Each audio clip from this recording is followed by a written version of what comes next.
Hey everyone, welcome to my channel. तो ये है Madhup Hindi Pathmala 8, that means class 8 की हिंदी की बुक, जिसमें आज हम करेंगे चैप्टर नंबर 3, संसार सागर के अनाम नायक।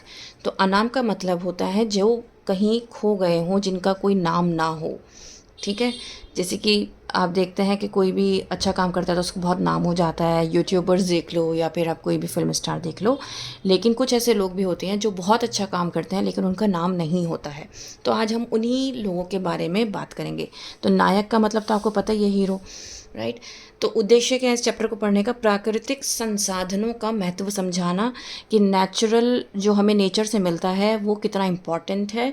समाज के उपेक्षित वर्ग की उपयोगिता जानना। उपेक्षित वर्ग का मतलब होता है जो नेग्लेक्टेड वर्ग है, उसकी उपयोगिता जानना। क्योंकि बहुत सारे काम ऐसे होते हैं, जैसे कि अगर हमारे घर की टैप ख़राब हो गई तो वो हम खुद से सही नहीं कर पाते, हमें प्लम्बर को बुलाना पड़ता है, राइट।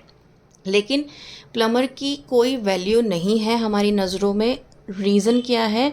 क्योंकि हमने उनको नेग्लेक्ट किया हुआ है। तो आज हम इसी तरह के लोगों के बारे में जानेंगे, क्योंकि इनकी अपनी एक बहुत बड़ी वैल्यू है। अगर प्लम्बर ना आए तो हम कितने परेशान हो जाते हैं कि हमारी टैप सही नहीं हुई है, राइट। तो इसीलिए हर एक इंसान का जो काम है वो बहुत इम्पॉर्टेंट है, अपने आप में बहुत ज़्यादा महत्वपूर्ण है।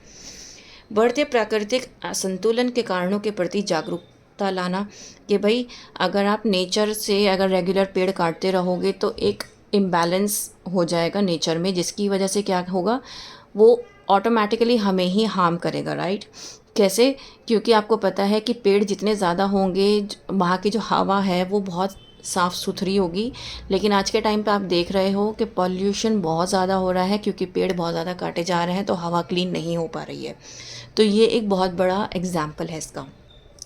जल संरक्षण एवं संवर्धन के उपाय जानना, मतलब पानी को कंजर्व करके रखना, बचा के रखना, उसका कैसे यूज़ करना है, सही तरीके से कैसे यूज़ करना है, उसकी आपको नॉलेज मिलना। पारंपरिक माध्यमों से जल स्रोत निर्माण का परिचय कराना और उनके प्रति सजग होना। पारंपरिक माध्यमों से मतलब पहले क्या होते थे कि पहले कुएं होते थे, तालाब होते थे, लेकिन अब आपको ये सब चीज़ें बहुत कम देखने को मिलेंगी। तो ये जो है ये प्राकृतिक माध्यम थे, पारंपरिक माध्यम थे, मतलब पहले लोग ये सब करवाते थे, कुएं खुदवाते थे ताकि पानी की किल्लत ना हो। लेकिन आज आप देख रहे हो हम पानी को इतना वेस्ट कर रहे हैं कि फिर से वही कंडीशन आ गई है कि पानी की प्रॉब्लम्स होने स्टार्ट हो गई हैं। वाटर टेबल बहुत ज़्यादा नीचे चला गया है। प्राचीन काल के लोगों के अनुभव और प्रकृति प्रेमी रूप को सामने लाना। तो उनके जो प्राचीन काल के जो पहले के लोग थे, उनका जो एक्सपीरियंस था और उनका जो नेचर के साथ लगाव था, उस चीज़ को इस चैप्टर में सामने लाया गया है। तो स्टार्ट करते हैं। कौन थे इस संसार सागर के अनाम नायक? तो यहाँ पर जो लेखक है वो क्या कह रहा है, वही क्वेश्चन पूछ रहा है कि कौन थे वो लोग इस संसार के अनाम नायक, मतलब ऐसे जिनको हम कोई नाम नहीं देना चाहते, लेकिन वो एक हीरो हैं हमारी नज़र में। सैकड़ों हज़ारों तालाब अचानक से प्रकट नहीं हुए थे। इनके पीछे हज़ारों लोग थे जिन्होंने इन्हें बनवाया। लेकिन पिछले 200 वर्षों में नए किस्म की थोड़ी सी पढ़ाई पड़ गए समाज ने तालाब बनाने वालों को शून्य ही बना दिया।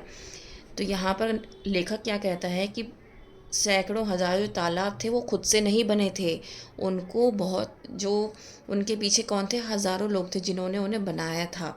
ठीक है। 200 वर्षों मतलब अभी 200 ईयर्स से लेखक का कहना है कि पढ़ाई का जो चलन है वो बहुत ज़्यादा हो गया है, जिसकी वजह से क्या है, जो इस तरह के लोग थे जो तालाब और क्या कहते हैं ये क्रिएट करते थे, कुएं बनाते थे, उनको क्या कर दिया गया, उनको शून्य समझ लिया गया, मतलब उनकी वैल्यू ज़ीरो हो गई है। इस नए समाज के मन में यह जानने की भी उत्सुकता नहीं बची कि उनसे पहले के दौर में इतने सारे तालाब भला कौन बनाता था। अगर देखा जाए तो हमने कभी जानने की कोशिश नहीं की कि पहले के लोग जो थे वो तालाब कैसे बनाते थे, वहाँ पर पानी की कमी कैसे नहीं होती थी, पहले भी खेती होती थी लेकिन वो किस तरीके से करते थे। लेकिन आज के टाइम में हमें पता है ट्यूबवेल है और बहुत सारे ऐसे संसाधन हैं हमारे पास जिनका यूज़ करके हम बहुत अच्छे से खेती कर पाते हैं और बहुत आसानी के साथ खेती कर पाते हैं। लेकिन अगर हम पहले के लोगों के बारे में जानना चाहें, समझना चाहें, तो हमें बहुत टाइम लगेगा उस चीज़ को समझने के लिए। लेकिन हमारे अंदर वो चीज़ है ही नहीं, उत्सुकता है ही नहीं किसी चीज़ को जान, हम एंशियस है ही नहीं किसी चीज़ को जानने के लिए। राइट। आज जो अनाम हो गए उनका एक समय में बड़ा नाम था, मतलब आज जो गुम हो गए हैं जिनका कोई नाम नहीं है, एक समय था जब उनका बहुत ज़्यादा नाम था। पूरे देश में तालाब बनते थे और बनाने वाले भी पूरे देश में थे। तो पूरे देश में क्या होता था, तालाब बनाए जाते थे और बनाने वाले भी थे। कहीं यह विद्या जाति के विद्यालय में सिखाई जाती थी, तो कहीं यह जात से हटकर एक विशेष पांत भी बन जाती थी। तो मतलब कहीं ये विद्या जाति के विद्यालय, मतलब कि ये विद्यालय में सिखाई जाती थी, एक तरह से बताया जाता था कि किस तरीके से बनते हैं। और कहीं पे क्या था, ये विशेष पांत भी बन जाती थी। बनाने वाले लोग कहीं एक जगह बसे मिलते थे, तो कहीं वह घूम घूम कर इस काम को करते थे।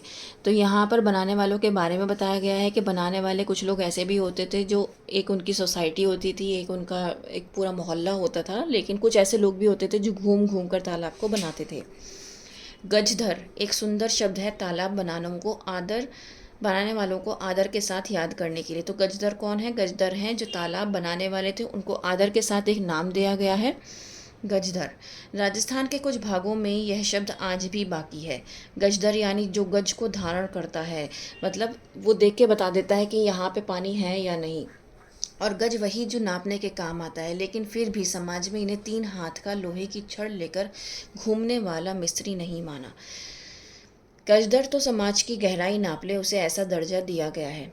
अब गजदर को इन्होंने इतना बड़ा जो दर्जा है वो क्यों दिया? क्योंकि वो क्या करते थे, वो सिर्फ ज़मीन को देखते थे, उसकी गहराई को समझ जाते थे कि यहाँ पर पानी कितना होगा, और उसी हिसाब से वो तालाब का निर्माण करते थे। गजधर वास्तुकार थे। गांव समाज हो या नगर समाज, उसके नव निर्माण की रख रखाव की जिम्मेदारी गजधर निभाते थे। मतलब गजधर क्या थे? वास्तुकार थे, बनाने वाले थे। नगर नियोजन से लेकर छोटे निर्माण के काम गजधर के कंधों पर टिके थे। वे योजना बनाते थे, कुल काम की लागत निकालते थे, काम में लगने वाली सारी सामग्री जुटाते थे, और इसके सब के बदले वे अपने जजमान से ऐसा कुछ नहीं मांग बैठते थे जो वे दे ना पाएँ। मतलब क्या था, एक तरह से आप ये समझ सकते हैं कि ये क्या थे, एक आर्किटेक्ट थे। जैसे कि आज के टाइम में आर्किटेक्ट का क्या काम होता है कि वो एक नक्शा बनाता है, उसे पास करवाता है, फिर उसके बाद उसमें कितनी लागत लगेगी, कितना पैसा आएगा, किसको कितना पैसा देना पड़ेगा, कितना सामान का खर्चा आएगा, ये सब जो है ये आर्किटेक्ट बताता है आज के टाइम में। तो वही काम पहले कौन करते थे? गजधर करते थे। लेकिन गजधर कभी भी अपने जो ऑनर होते थे उनसे ऐसा कुछ नहीं मांगते थे जो वो दे ना पाएँ। लोग भी ऐसे थे कि उनसे जो कुछ बनता वे गजदर को भेंट कर देते। तो लोग भी क्या करते थे, क्योंकि गजदर इतना सम्मान करते थे अपने ओनर का, तो ओनर भी क्या करते थे कि गजदर को वो बहुत अच्छा भेंट करते थे, बहुत अच्छा गिफ्ट प्रोवाइड करते थे। काम पूरा होने पर पारिश्रमिक के अलावा गजधर को सम्मान भी मिलता था। सरोपा भेंट करना अब शायद सिर्फ सिख परंपरा में ही बचा है, पर अभी भी कुछ समय पहले तक राजस्थान में गजधर को गृहस्थ की ओर से बड़े आदर के साथ सरोपा भेंट किया जाता रहा है। तो सरोपा का क्या मतलब होता है कि सिर से लेकर पैर तक के आभूषण उनको क्या करते थे, उनको गिफ्ट करते थे। मतलब पहले उनको उनकी मेहनत का पैसा दिया जाता था, उसके बाद उनको सर से लेकर पैर तक के जितने भी आभूषण होते हैं वो गिफ्ट करते थे। ठीक है, तो ये बहुत आदर, उनकी तरफ से क्या था, गजधर के लिए आदर था कि हम आपका बहुत सम्मान करते हैं। पगड़ी बांधने के अलावा चांदी और कभी कभी सोने के बटन भी भेंट दिए जाते थे। तो पगड़ी भी बांधी जाती थी, और कभी कभी चांदी और बटन, जो सोने के चांदी के बटन थे वो भी भेंट किए जाते थे। ज़मीन भी उनके नाम की जाती थी। पगड़ी पहनाए जाने के बाद गजधर अपने साथ काम करने वाली टोली के कुछ और लोगों को नाम बताते थे। उन्हें भी पारिश्रमिक के अलावा यथाशक्ति कुछ ना कुछ भेंट दी जाती थी। मतलब जिसके अंदर जितनी ताकत है, मतलब जितनी शक्ति है, जैसे कि बहुत ज़्यादा अमीर इंसान है, तो वो अपने अपने ओहदे के मुताबिक वो क्या करता था, उसको पैसे दे देता था, जो गजधर जिनका नाम लेता था अपनी ग्रुप में से, कि भाई इसने भी बहुत मेहनत की है, ये मेरे साथ रेगुलर लगा रहा है, दिन रात इसने मेहनत की है इस काम को करने में। तो जो ओनर होता था वो गजधर को तो देता ही देता था, लेकिन जो उसके साथ काम करने वाला जिसका वो नाम लेता था उसको भी वो भेंट करता था कुछ ना कुछ। कृतज्ञता का यह भाव तालाब बनने के बाद होने वाले भोज में विशेष रूप से देखने में आता था।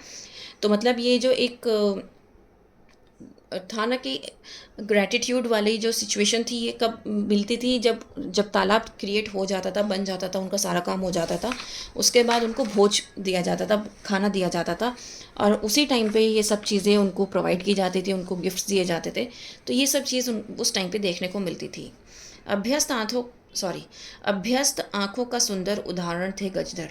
गुरु शिष्य परंपरा से काम सिखाया जाता था। नए हाथ की नए हाथ को पुराना हाथ इतना सिखाता, इतना उठाता कि वह कुछ समय बाद जोड़िया बन जाता।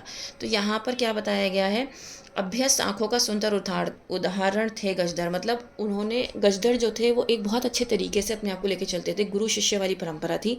जैसे कि मैं किसी के अंडर काम सीख रही हूँ, तो वो क्या करेगा, वो मुझे तो काम सिखाएगा ही सिखाएगा। फिर क्या करता था, यहाँ पे नए हाथ को पुराना हाथ सिखाता है, मतलब जो मेरा ओनर है वो मुझे सिखा रहा है तो मैं नई हूँ, और जो मेरा ओनर है वो पुराना है, तो वो पुराना हाथ मैं नए हाथ, तो मुझे सिखा रहा है। और वो क्या करता था, इस तरीके से उसको सिखाता था कि उसका जोड़िया बन जाता था। जोड़िया का मतलब ये है कि वो जहाँ भी जाता, कोई भी काम करता तो अपने जोड़िए को साथ लेकर जाता था। जोड़िया यानी गजदर का विश्वसनीय साथी, जो जिस पर वो विश्वास कर सके, जैसे कि आज के टाइम में कहते हैं ये मेरा राइट हैंड है। एक गजदर के साथ कई जोड़ियाँ होते थे। कुछ अच्छे जोड़ियों वाले गजदर स्वयं इतने ऊपर उठ जाते थे कि बस फिर उनका नाम ही गजदर रह जाता, पर गज उनका छूट जाता। कुछ ऐसे भी होते थे लोग कि उनके इतने जोड़ियाँ बन जाते थे, इतने ज़्यादा विश्वसनीय लोग हो जाते थे उनके ग्रुप में, कि जो मेन गजदर होता था उसका सिर्फ नाम ही रह जाता था, और जो उसका गज था वो छूट जाता था। अच्छे अच्छे गजदर की एक परिभाषा यही थी कि वे औजारों का हाथ नहीं लगाते, सिर्फ जगह देखकर निर्णय लेते कि यहाँ क्या करना है। वे एक जगह बैठ जाते और सारा काम उनके मौखिक निर्देश पर चलता रहता था। तो यहाँ पर कहा गया है कि वो जो विश्वसनीय लोग थे उसके ग्रुप में, अगर सपोज करो एक ऑनर है, ऑनर जो है गजदर है, उस गजदर के ग्रुप में बहुत सारे लोग हैं जिसमें से कुछ बहुत ज़्यादा विश्वसनीय लोग हैं जो उसकी जोड़ियां हैं। तो वो क्या करता था, वो गजदर जो है वो औजारों को बिल्कुल भी हाथ नहीं लगाता था, और क्या करता था, बगैर हाथ लगाए वो बताता था कि यहाँ पे क्या बनना है। तो उसके जो विश्वसनीय लोग थे, जो जोड़ियाँ थे, वो क्या करते थे, वो वहाँ पर उसके निर्देश पर काम करते रहते थे। औजारों को उपयोग करते करते इतना ऊपर उठना कि फिर उनकी ज़रूरत ही नहीं रहे, ये एक बात है, पर कभी औजारों को हाथ ही नहीं लगाना, यह दूसरी बात है।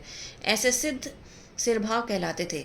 मतलब कुछ एक कहावत तो ये है कि भाई हमने औजार के साथ काम किया और हमें बहुत ज़्यादा एक्सपीरियंस हो गया, इसलिए अब हमने औजार छोड़ दिए। लेकिन एक ये है कि हमने औजार को हाथ ही नहीं लगाया और हमें इतना एक्सपीरियंस है कि हम बगैर औजार के ही क्या कर दें, सारा एक्सप्लेनेशन दे दें, या फिर ये बता दें कि यहाँ पे क्या कब कहाँ कैसे बनेगा। तो इनको क्या कहा जाता था, सिर भाव कहा जाता था, जो बिल्कुल भी औजारों को हाथ नहीं लगाते थे और क्या करते थे, बिना औजार को हाथ लगाए पानी की बिल्कुल सही जगह बताते थे। सिरभाव कोई जाति विशेष से नहीं होते थे। जलसूंघा यानी भूजल को सूंघकर बताने वाले लोग भी सिरभाव जैसे ही होते थे।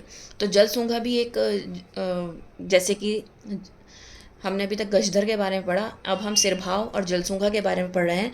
सिरभाव गजधर क्या करते थे, वो औजारों का यूज़ करते थे, लेकिन गजदर जो मेन गजदर होता था वो बगैर औजार को हाथ लगाए बता देता था कि यहाँ पे तालाब बन जाएगा। उसके जो जोड़िया लोग होते थे वो क्या करते थे, औजार इस्तेमाल करके तालाब बना देते थे। लेकिन जब हम बात सिरभाव की कर रहे हैं तो सिरभाव क्या करता था, बिना औजार का इस्तेमाल किए वो एकदम सटीक जगह बताता था कि यहाँ पे इतनी जगह में पानी है। ठीक है। जल सूंघा क्या करता था, जल को सूंघ कर बताता था कि यहाँ पर पानी है। ठीक है। तो यहाँ पर जलसूंगा या भूजल को सूंघकर बताने वाले लोग भी सिरभाव जैसे ही होते थे, पर वे भी जल के तिरंगों को के संकेत को आम या जामुन की लकड़ी की सहायता से पकड़कर पानी का पता बताते थे। तो ये उन्होंने बताया कि जलसूंगा क्या करते थे, आम या जामुन की लकड़ी की सहायता से क्या करते थे, पानी का पता बताते थे। यह काम आज भी जारी है। ट्यूबवेल खोलने वाली कंपनियां पहले अपने यंत्र से जगह चुनती हैं, फिर इन्हें बुलाकर और पक्का कर लेती हैं। तो आज के टाइम में भी इनकी वैल्यू है, ऐसा नहीं है कि बिल्कुल ख़त्म हो गया है। ट्यूबवेल के लिए भी इन लोगों को बुलाया जाता है। पहले जो आर्किटेक्ट्स होते हैं वो क्या करते हैं, पहले वो चेक कर लेते हैं कि यहाँ पे पानी है या नहीं है, फिर इनको बुलाकर कंफर्म किया जाता है, कंफर्मेशन के लिए इनको बुलाया जाता है। सरकारी क्षेत्रों में भी बिना कागज़ पर दिखाए इनकी सेवाएं ले ली जाती हैं। सोनकर और सुनकर शब्द सोने का काम करने वालों के लिए थे, पर यह सोना सोना नहीं, मिट्टी ही था। तालाब की जगह का चुनाव करते समय बुलई बिना बुलाए जाते थे। बुलई यानी जिन्हें गांव की पूरी पूरी जानकारी रहती थी, कहाँ कैसी ज़मीन है, किसकी है, पहले कहाँ कहाँ तालाब बावड़ी आदि बन चुके हैं, कहाँ और बन सकते हैं, ऐसी सब जानकारियाँ बुलाई को कंठस्थ रहती थी, मतलब याद रहती थी। फिर भी उनके पास इस सबका बारीक हिसाब किताब लिखा हुआ भी मिलता था। तो बुलई कौन होते थे? जिनके ऊपर जो क्या करते थे, पूरे गांव की जानकारी होती थी कि कहाँ पे पहले से तालाब थे, नदी थी, पानी था, कहाँ पे तालाब कूद सकते हैं। तो वो सब क्या करते थे, वो उनके पास लिखित में भी होता था और ओरली भी उनको सब याद रहता था। बुलई कहीं कहीं ढेर भी कहलाते थे और इसी तरह मिर्धा थे, जो ज़मीन की नाप जोख, हिसाब किताब और ज़मीन के झगड़ों का निपटारा भी करते थे। तो वो कौन करते थे? मिर्धा। कोरी या कोली जाति ने भी तालाबों का बड़ा काम किया था। सैकड़ों तालाब बनाने वाली केरियों के बीच में आज ठीक ढंग से जानकारी देने वाली एक पंक्ति भी नहीं मिल पाती। लेकिन एक समय था जब बहुत से क्षेत्र कोली जाति के सदस्यों को अपने यहाँ बसाने के कई तरह की सुविधाएं जुटाते थे। आज के टाइम में इनको कोई भी आप इनको नहीं देख सकते लोगों को, क्योंकि कोई इनको कहते हैं ना, अनाम नायक जो नाम दिया गया है वो इसलिए दिया गया है क्योंकि अब कोई इनको रहने की अलग से जगह नहीं देता। पहले इनको बहुत ज़्यादा आदर और सम्मान मिलता था, इनके लिए अलग से क्या किया जाता था, सभी सुविधाएं जुटाई जाती थी ताकि ये वहाँ पर रह सकें। महाराष्ट्र, गुजरात और उनके गांव में उन्हें जो भी ज़मीन दी जाती थी उसका लगान माफ़ कर दिया जाता था। ऐसी ज़मीन बारह या वारी कहलाती थी। तो एज अ गिफ्ट क्या की जाती थी, उनको ज़मीन दी गई तो उसका लगान माफ़ कर दिया जाता था और ऐसी ज़मीन को बारह या वारी कहते हैं। सचमुच लौह पुरुष थे अगरिया। यह जाति लोहे के काम के कारण जानी जाती थी। लौह पुरुष अगरिया। पर कहीं कहीं अगरिया तालाब भी बनाते थे। तालाब खोदने के औजार, गेंती, फावड़ा, बेल, मेटाक, तसले और तगाड़ी बनाने वाले लोग उन औजारों को चलाने में भी किसी के पीछे नहीं थे। बेल से ही बेलदार शब्द बना है। मतलब ये क्या है, ये अगरिया का काम था कि वो लोहे का काम करते थे, जितने भी औजार तालाब बनाने में इस्तेमाल होते हैं वो बनाते थे और साथ साथ तालाब का भी काम करते थे। माली समाज और इस काम में लगी पतिहार जाति का भी तालाब बनाने में, तालाब बनने पर उसमें कमल कुमुदनी लगाने में योगदान रहता था। तो माली समाज क्या करता था, माली आपको पता ही है, गार्डनर, जो वो क्या करता था, वो इसमें कुमुदनी, कमल ये लगाने में क्या करते थे, तालाब में आगे रहते थे। कहीं कहीं तालाब के किनारे की कुछ ज़मीन केवल माली परिवारों के लिए सुरक्षित रखी जाती थी। उनका जीवन तालाब से चलता था और जीवन भर वे तालाब की रखवाली करते थे। तो ये कौन थे? माली समाज के लोग। राजस्थान में यह काम मीणा करते थे। अलवर ज़िले में एक छोटी सी नई संस्था तरुण भारत संघ ने पिछले 10 वर्षों में 2000 से अधिक तालाब बनाए हैं। ये क्वेश्चन पूछा जा सकता है, कौन सी संघ है, कहाँ पर है? अलवर में है, राजस्थान में। और उन्होंने लास्ट 10 ईयर्स में 2000 से अधिक तालाब बनाए हैं। उसे हर गांव में यही लगा कि पूरा गांव तालाब बनाना जानता है। कठिन से कठिन मामलों में संस्था को बाहर से कोई सलाह नहीं लेनी पड़ी, क्योंकि भीतर तो मीना थे जो पीढ़ियों से यहाँ तालाब बनाते रहे हैं। तो मतलब क्या है यहाँ पर कि इस संस्था में, इस ग्रुप में मीणा थे जो लोग तालाब का काम करते थे, तो उन्हें बाहर से किसी को बुलाने की ज़रूरत नहीं महसूस हुई। एक तरफ दक्षिण में नीरघंटी जैसे हरिजन थे तो पश्चिम में पालीवाल जैसे ब्राह्मण भी थे। जैसलमेर, जोधपुर के पास 10वीं सदी में पल्ली नगर में बसने के कारण ये पल्लीवाल या पालीवाल कहलाए।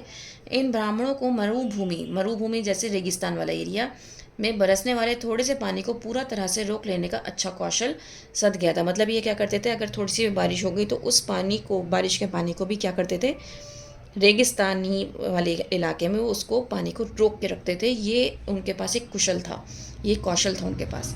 वे खडिन के अच्छे निर्माता थे। खडिन मतलब गड्ढा। मरुभूमि का कोई ऐसा बड़ा टुकड़ा जहाँ पानी बहकर आता हो, वहाँ तीन तरफ से मेंढ बंदी कर पानी रोककर विशिष्ट ढंग से तैयार बांधनुमा खेत को खडिन कहा जाता है। मतलब कहीं पानी कलेक्ट हो रहा तो 3 जगह से उसको क्या कर दिया गया, उसको एक किनारी से बना दी गई ताकि वो पानी वहाँ से बाहर ना निकले और गड्ढा बन जाता था। खडिन खेत बाद में है, पहले तो तालाब ही है। मरुभूमि में सैकड़ों मन अनाज इन्हीं खडिनों में पैदा किया जाता है। तो ये खडिन का क्या काम है, यहाँ पर क्रॉप प्रोडक्शन किया जाता है। आज भी जोधपुर, जैसलमेर, बाड़मेर क्षेत्र में सैकड़ों खडिन खड़ी नज़र आ जाती हैं। तो ये छोटे छोटे खडिन होती हैं, मतलब छोटे छोटे गड्ढे होते हैं, आप मान सकते हैं, लेकिन ये इतने छोटे नहीं होते कि आपका पैर उसमें पड़ा और निकल गया। मतलब ये काफ़ी बड़े होते हैं कि उसमें क्रॉप प्रोडक्शन हो जाती है बहुत आराम से। लेकिन पानी के काम के अलावा स्वाभिमान भी क्या होता है, इसे पालीवाल ही जानते थे। जैसलमेर में न जाने कितने गांव पालीवालों के थे। राजा से किसी समय विवाद हुआ, बस रातों रात पालीवालों के गांव खाली हो गए। मतलब ये उनके स्वाभिमान होने का संकेत दे रहे हैं कि राजा से विवाद होने पर पूरी की पूरी पालीवाल जाति ने क्या किया, गांव को छोड़ दिया। एक से एक कीमती सुंदर घर, कुएं, खडीन सब छोड़कर पालीवाल राज्य से बाहर हो गए। आज उनके वीरान गांव और घर जैसलमेर में पर्यटकों को गाइड बड़े गर्व के साथ दिखाते हैं। पालीवाल वहां से निकलकर कहाँ कहाँ गए इसका ठीक अंदाज़ा नहीं है, पर एक मुख्य धारा आगरा और जौनपुर में जा बसी थी। तो किसी को नहीं पता वहाँ से वो लोग कहाँ गए हैं, लेकिन उनका कहना है कि एक ग्रुप, जो बड़ा ग्रुप है, वो कहाँ पर है, आगरा और जौनपुर में मौजूद है। अपने पूरे शरीर पर राम नाम का गुदना गुदवाने और राम नाम की चादर ओढ़ने वाले छत्तीसगढ़ के राम नामी तालाबों के अच्छे जानकार थे। तो मतलब वो क्या करते थे, राम नाम गुदवाते थे। मिट्टी का काम राम का ही नाम था इनके लिए। रायपुर, बिलासपुर और रायगढ़ जिलों में फैले इस संप्रदाय के लोग छत्तीसगढ़ क्षेत्र में घूम घूम कर तालाब खोदते रहे हैं। तो ये घूम घूम कर कौन खोदते थे, रामनामी लोग। संभवतः इस घूमने के कारण ही इन्हें बंजारा भी मान लिया गया था, क्योंकि बंजारा का यही काम होता है, वो जिस जगह पे काम कर रहा होता है वहीं पर टेंट लगाता है और सो जाता है, मतलब फॉर अ टाइम बीइंग वो वहाँ पे रहते हैं। छत्तीसगढ़ में कई गांवों में लोग यह कहते हुए मिल जाएंगे कि उनका तालाब बंजारों ने बनाया था। रामनामी परिवारों में हिंदू होते हुए भी अंतिम संस्कार में अग्नि नहीं दी जाती थी, मिट्टी में दफनाया जाता था, क्योंकि उनके लिए मिट्टी से बड़ा और कुछ नहीं। जीवन भर राम का नाम लेकर तालाब का काम करने वाले के लिए जीवन के पूर्ण विराम की इससे पवित्र और कौन सी रीति होगी। तो वो क्या कहते थे कि भाई हम मिट्टी से बने हैं, हम मिट्टी में जा रहे हैं, और उनके लिए राम का नाम जो था वो इतना बड़ा था कि मिट्टी से बढ़कर उनके लिए कुछ नहीं था। तो इसीलिए वो क्या करते थे, आग न लगाकर वो दफनाते थे मिट्टी में। आज ये सब नाम अनाम हो गए हैं। आज आप इस चैप्टर में इन सारी चीज़ों को पढ़ रहे हो, लेकिन अगर आपसे कोई पूछ ले कि पहले के लोगों को जो आर्किटेक्ट होते थे वो किस तरीके से काम करते थे या उनको क्या कहा जाता था, तो आपके पास कोई जवाब नहीं होता। आज आपने इस चैप्टर को पढ़ा है तो आप बता सकते हैं। सैकड़ों हजारों तालाब शून्य में से प्रकट नहीं हुए थे, लेकिन उन्हें बनाने वाले लोग आज शून्य बना दिए गए हैं, और ये एक बहुत कड़वी सच्चाई है। आज के टाइम में हम आर्किटेक्चर्स की बहुत ज़्यादा वैल्यू भी है, और हम हर इंसान ये चाहता है कि या तो हम डॉक्टर बने या फिर आर्किटेक्ट बने। लेकिन अगर हम पुराने टाइम के आर्किटेक्ट्स की बात करेंगे तो उनको हम क्या कहते थे, पहले आर्किटेक्ट वर्ड तो आया ही नहीं था, क्योंकि उस टाइम पे इस तरह की पढ़ाई नहीं होती थी, लेकिन हमने कभी जानना भी नहीं चाहा। तो ये अनुपम मिश्र जी ने ये पूरी लेख लिखा है, पूरा चैप्टर लिखा है, और ये बहुत ही अच्छा चैप्टर है जो हमें बताता है पुराने समय के लोगों के बारे में, कि वो लोग किस तरीके से काम करते, क्या कहा जाता था, किस तरीके से रहते थे। हर चीज़ हमने इस चैप्टर में जानी। उम्मीद करती हूँ कि आपको बहुत अच्छे से समझ में आया होगा। उसके बाद भी अगर कोई इश्यू रह जाता है तो आप मुझसे पूछ सकते हैं any time. That's all for today. Thank you.